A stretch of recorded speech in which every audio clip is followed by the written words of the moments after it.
In today's video, I'm going to teach you Airtable Interface pages, how to choose the right one. By the end, you'll know exactly which page layout to pick for your workflow, why it fits, and a few tips to set yourself up for success. Let's start with the list page, the best choice when you're working with hierarchies. Think projects with subtasks or categories with sub-items. Its superpower is nesting up to 3 levels in a single vertical view, so you can expand a big goal and immediately see the smaller pieces that roll up to it. If your priority is understanding how every task ladders to an outcome, this is the one to choose.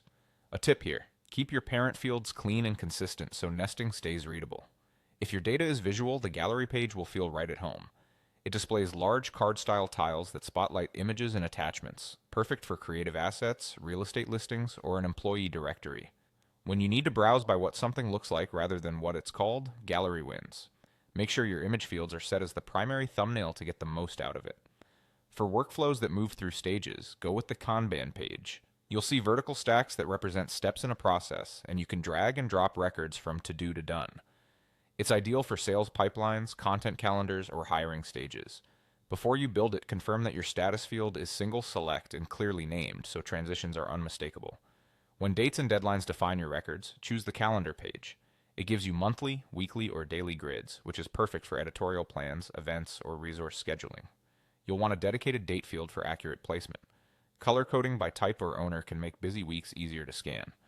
To track performance at a glance, the dashboard page is your go-to.